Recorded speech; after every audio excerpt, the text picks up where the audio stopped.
Hi guys, welcome back to my channel and welcome if you are new. Without further ado, let's get straight into today's nails.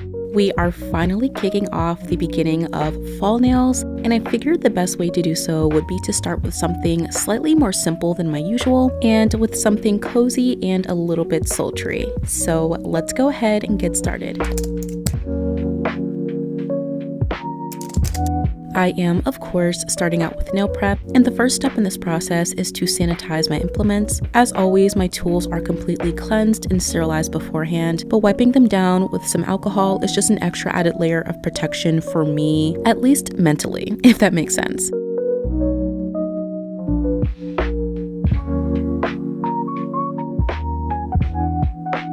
And the same protocol applies to my nails as well. This will just remove any surface germs and any excess oils.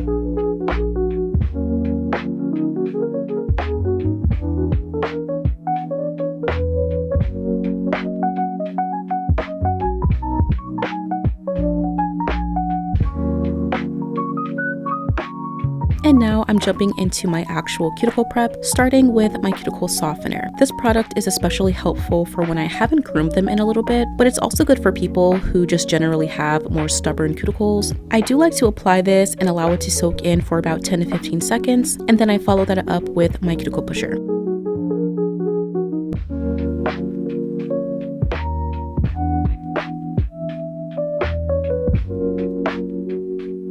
And of course, I always like to make sure to hold the pusher parallel to my nail plate to prevent any unnecessary damage. Now, this isn't something that I've shown before because it's repetitive, but I usually like to repeat this process of applying the softener and pushing everything back at least 1 to 2 times. And that's mainly because I can't always get everything in one go, and I especially do not want to be heavy-handed or very harsh here. So if you have to repeat this another 2-3 times, that is totally okay, as long as you are being as gentle as possible to maintain the integrity of your nails.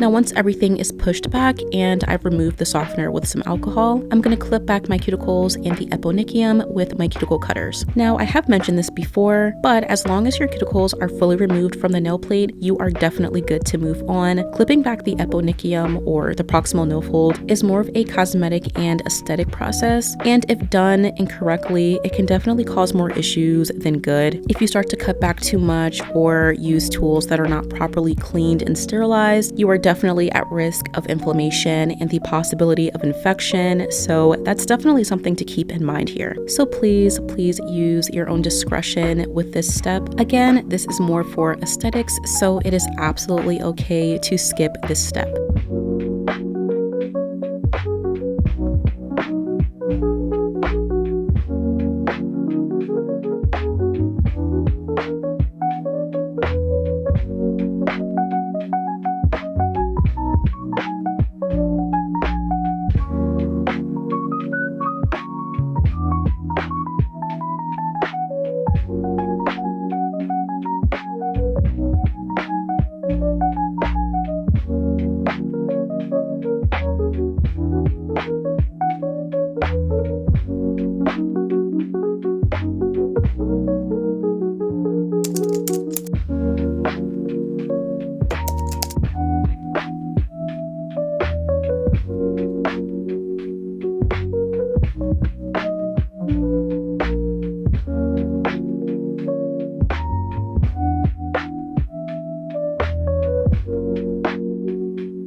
Once my cuticles have been groomed, I move straight into applying 2 layers of my Peel It Off base coat from 𝑚cart, and I like to make sure to cure each layer for a full 60 seconds.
To keep things simple, I'm doing some gel extensions today, and I'm going to start off by, of course, sizing out these nail tips and making sure that they fit sidewall to sidewall.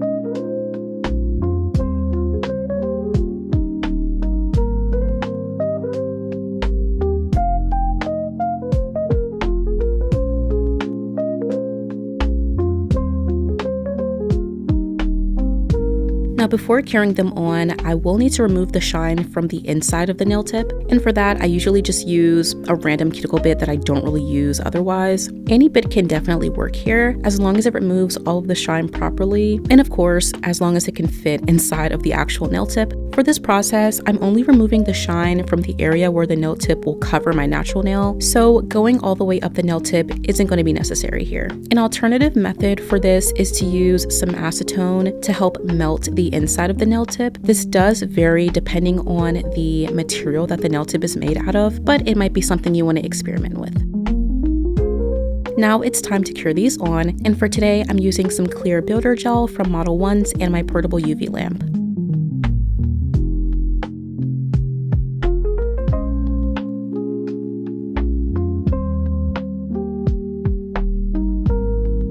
When using this gel, I like to apply it fairly thinly. I don't really need too much of this product. And as you can see, I am moving pretty slow just to ensure that there aren't a ton of bubbles in the nail tip. And to make sure that it fills in the entire area, I do apply a bit of gel to the tip of my natural nail as well.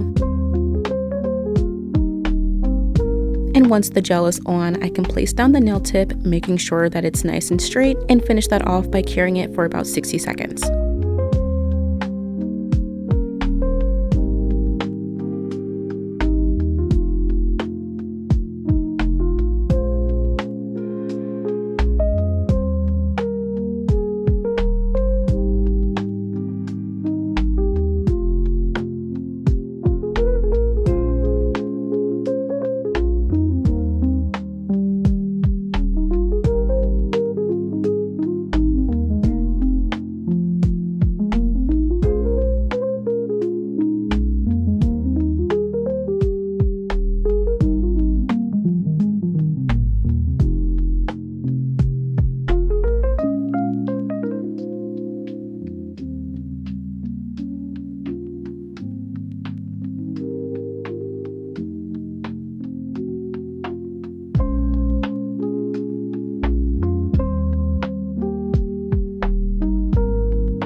Now that all of the nail tips are cured down, I'm going to cut them down into the almond shape, starting with cutting them down into my desired length first. I'm not really focusing on making it super perfect here. I really just want to get my general length nice and set.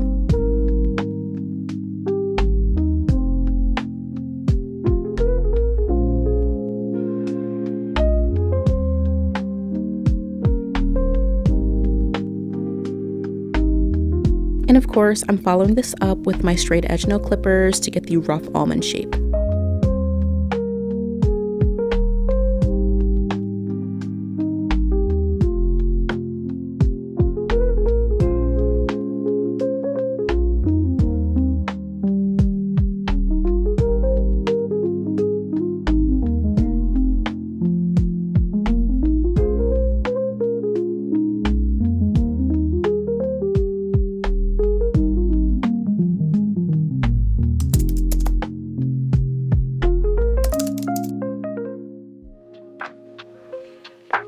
Now let's get into the shaping. I'm first going in with my 80 grit nail file from 𝘚𝘶𝘭𝘵 to correct the almond shape a little further.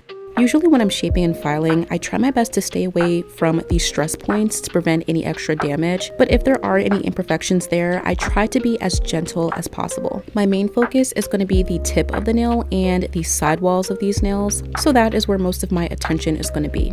And I think this goes without mentioning, but for something as soft as these gel tips, you really don't need to go in with a nail file as coarse as this one. You can use something like 100 or 180. This is just what I happen to have on hand.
So after getting the shape perfected, I'm going to blend the gel tips into my cuticle area with a ceramic bit. As I always mention, the way in which I apply these nail tips is not considered the best method, and realistically there should be a small gap between the cuticle and the nail tip where more builder gel will be applied later. But as some of you may know, this method just works better for me because I'm not very skilled in doing it the right way, so I definitely do need some more practice in that area. But because I apply the tip directly at the cuticle area, I want to make sure that the blend is as seamless and smooth as I can get it. And so my ceramic bit does a pretty good job at making sure that the blend is nice and smooth and that it isn't causing any unnecessary scratches.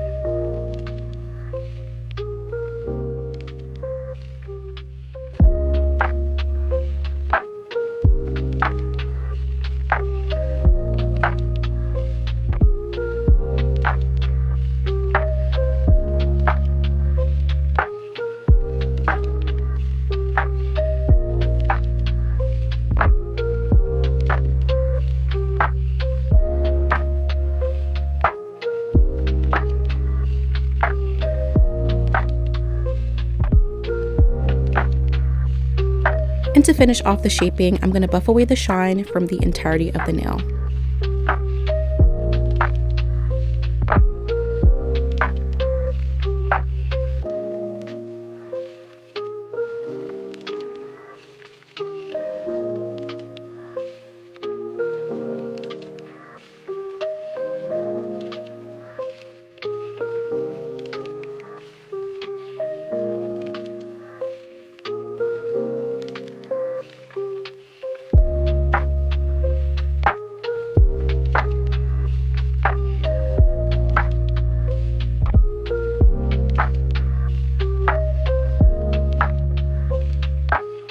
As an added step, I am using some acetone to further blend the tip into my cuticle. This method just helps to melt the gel around the cuticle just a little bit, and I usually do about 4 to 5 passes here.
Now we're going to get into the nail art, and this nail set is inspired by 𝘚𝘶 Nails over on Instagram. I thought that this nail set was the perfect nail set to kick off fall nails, and I love the minimalist and sultry vibes that it gives, and it's just very, very beautiful overall. So of course, I'm starting out by mixing out all of my colors onto my palette.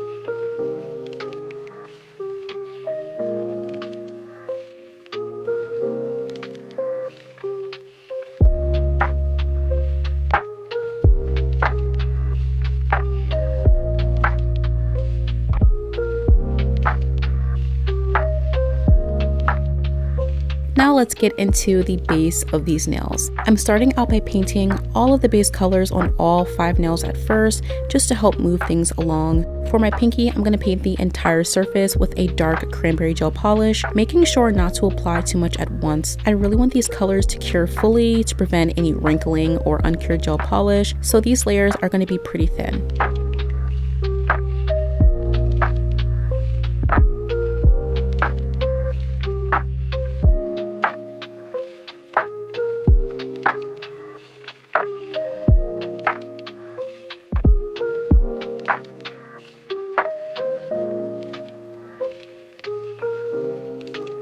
Next, I'm going to go in on my pointer finger with this amber colored gel polish.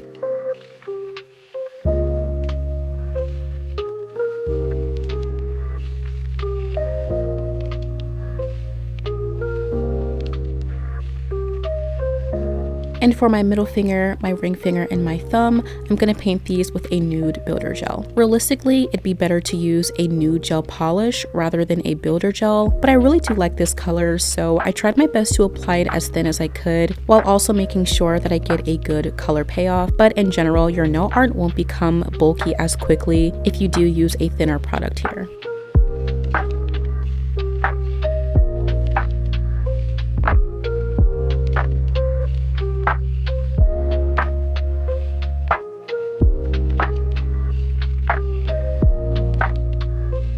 And after the first layer, I am going to go in with a second one. And of course, I cured each for at least 30 seconds.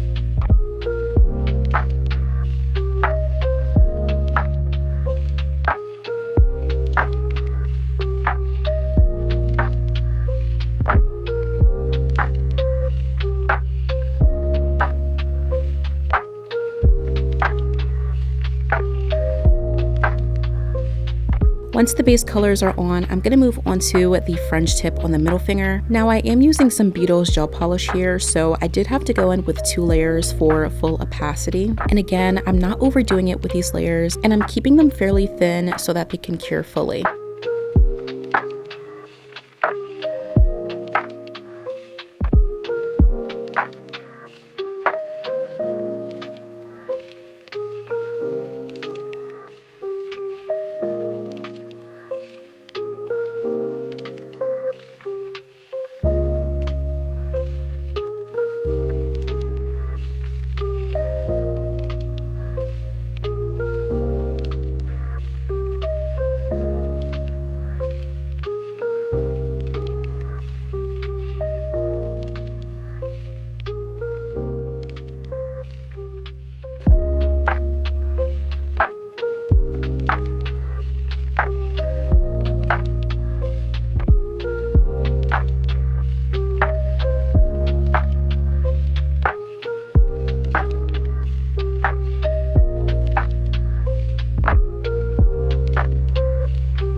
So let's get into this tortoise nail. I'm of course starting out with a very thin layer of blooming gel for this first layer.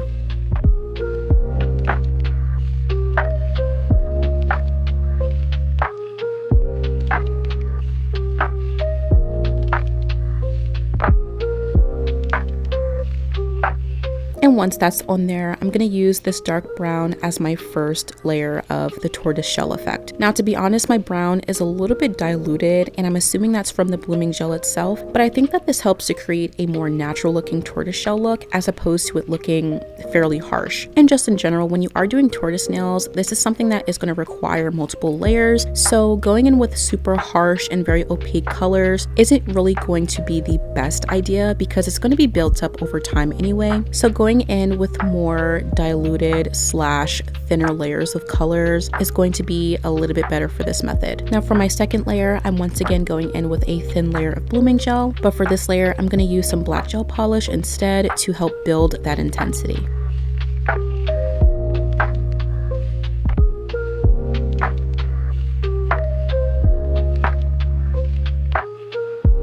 So now it's time to work on the chrome for this nail set. For my index finger and my pinky, I'm going to use some matte top coat to create a smooth base for the chrome powder to stick later. And I'm of course making sure to apply these fairly thin.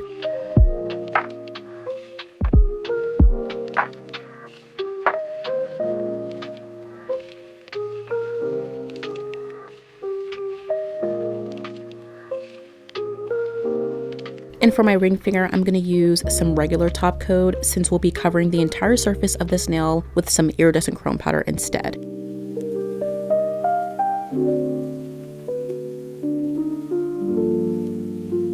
And for these 3 nails, I'm going to cure these for about 60 seconds.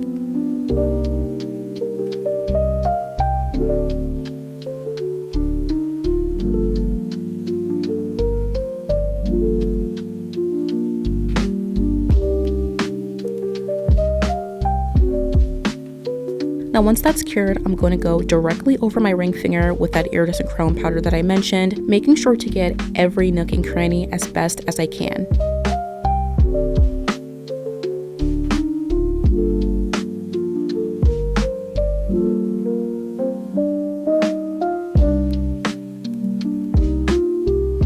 Now for these matte nails, I always like to make sure to buff the surface with the softer side of a buffing block. I just personally feel that it lessens the possibility of the chrome sticking in places where you don't want it. So I'd recommend trying this if you haven't already, or if you have any issues with chrome getting stuck in places where you weren't really planning for it to get stuck.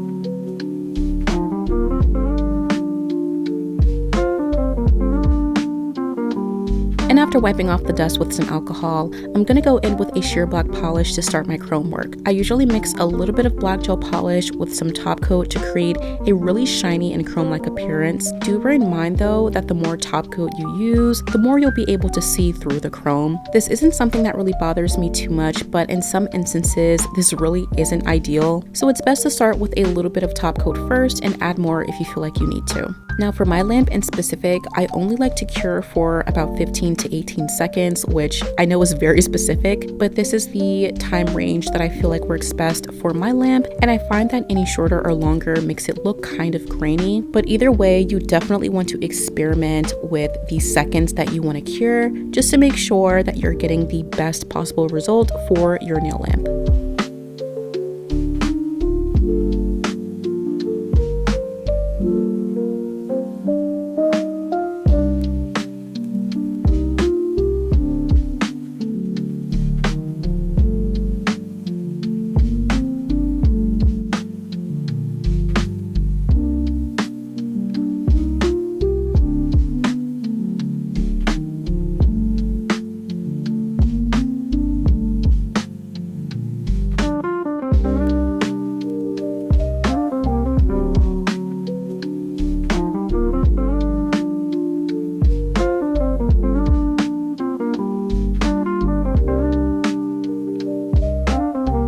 For my pinky, I'm going to create kind of like the bangle look that's been trending lately. And for that, I'm going to be using some solid nail glue gel. I was actually going to use my sculpting clays, but I really didn't want to waste it if I didn't need to. But honestly, I wish I did because I really hate how sticky this stuff is. But anyways, I'm going to mold them onto the nail, making sure that the pieces are parallel to one another and that they have an even thickness.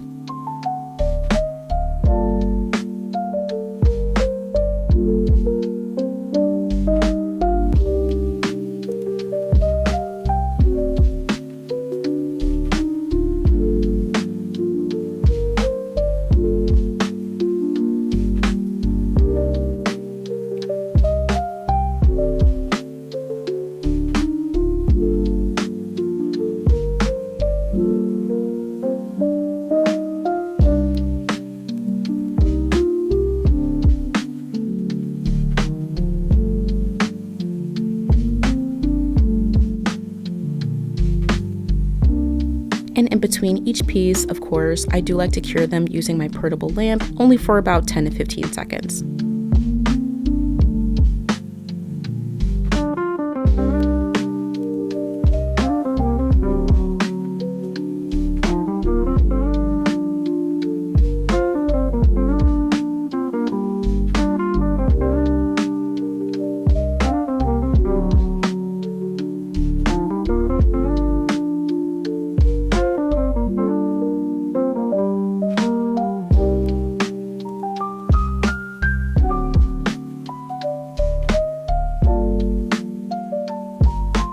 And once those pieces are cured down, I'm going to go back in with my sheer black, and I'm making sure that this is a fairly thin layer of the sheer black because I really don't want it to flood into the crevices of this solid nail glue gel and get onto the cranberry color. So I'm being very light-handed here.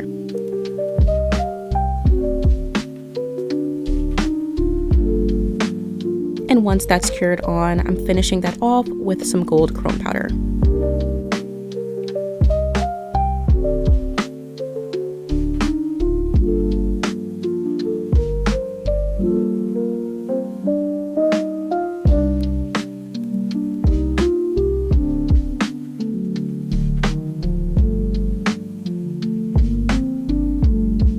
Next, it's time to focus on the blooming gel flowers. One thing I've noticed is that when you are doing these flowers, anything that you want to be clean and crisp has to be done before you do the petals. So for the thin lines underneath, I'm going to actually do these first. So for my ring finger, I'm going to do these thin lines using a dark brown.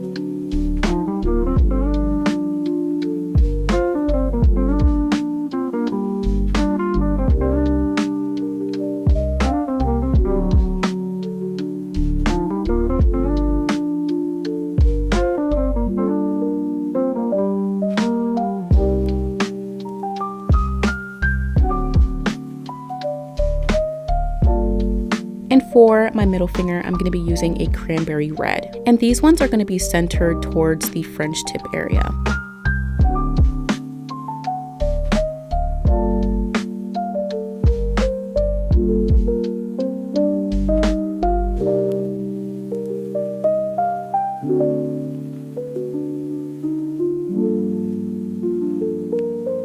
So now that we have those lines out of the way, I'm going to start off with the petals on my ring finger. I'm applying a very, very thin layer of blooming gel to the entirety of my ring finger.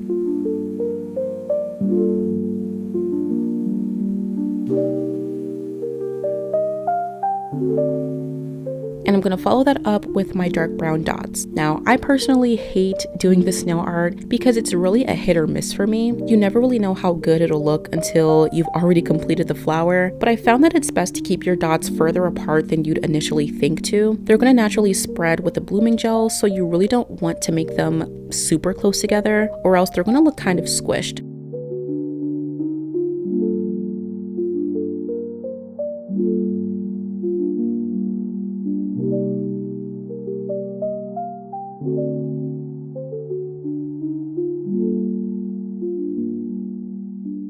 For my middle finger, I'll be following the same process, except I'm using a smaller dotting tool, and I'm going to be keeping these dots directly on top of the French tip. Also, I should mention that if you don't get the first layer as perfect as you wanted, you can always go in with a second layer of these colors. I know that in some videos you see people just doing this in one layer and getting it absolutely perfect, but that is not always the most realistic approach. If you feel like you need to go back and correct certain things, that is absolutely okay and normal, and it is something that I did have to do for the brown flower on my ring finger, and I feel like that just helped to make it look a little bit better than what it would have looked like if I only did one layer. So now that those flowers are done, I'm gonna go in with a couple of gold beads using some rhinestone glue. For the middle finger, I'm gonna be using just a singular gold bead in the center of these flowers.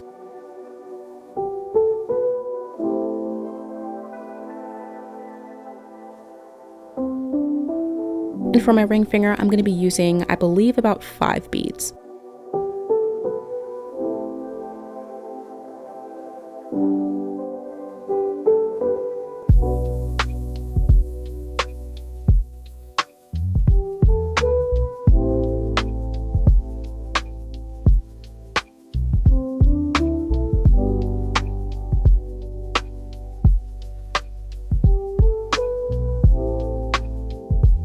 Now it's time to work on this thumbnail. This nail is fairly simple. It's really just an aura nail for the most part. So I'm going to use my Savlon airbrush paints to create a cranberry airbrush in the center of my thumb.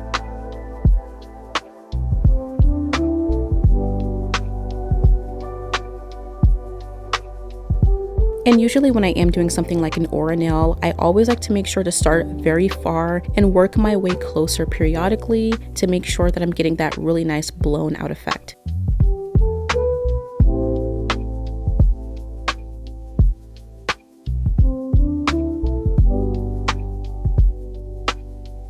And before curing, I'm going to wipe off the excess with some alcohol and with a cleanup brush.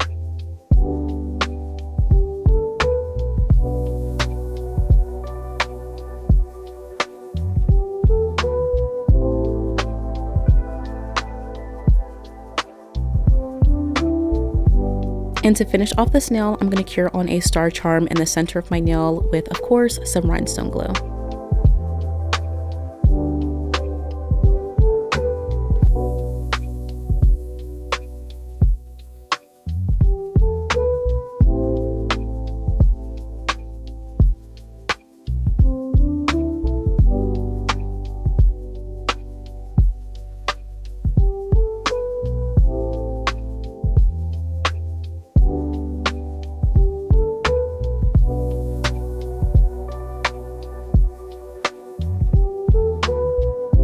And now that the nail art is done, I'm going to finish everything off with a single layer of top coat, making sure to cure that for a full 60 seconds.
So these nails are done, and here's what everything is looking like.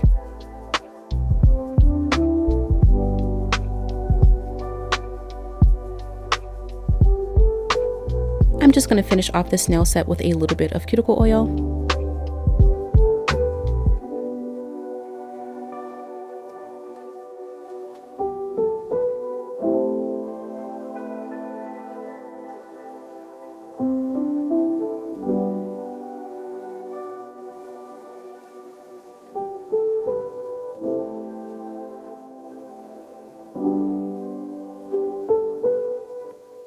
And that completes today's set. I really do hope you guys enjoyed this one. I really like how minimalist yet sultry and cozy these nails feel, and I think that this was a great choice to start out with for fall nails. Usually when I do my nails, I do like to keep track of how long these nail takes just as a mental note, but doing these nails was genuinely just so relaxing. I didn't even keep track, which was honestly a very, very nice change for me. And if I were to put these nail sets on a scale of 1 to 10, I would give these a 9.7 out of 10. I know that's kind of weird, but the one thing I would change about this nail set is the chrome detailing on my index finger. I think maybe adding a second layer or adding less top coat would have made it a little bit more opaque and therefore more apparent when you're looking at these nails all together. But again, as I mentioned, that's not really something that bothers me a ton, so I can't really take off too many points for that. But anyways, let me know what you guys think of this one, and I really hope that this was entertaining and relaxing for you all. But that is all that I have for you guys today. As always, I want to say thank you guys so much for tuning in today, and I will see you guys in the next one.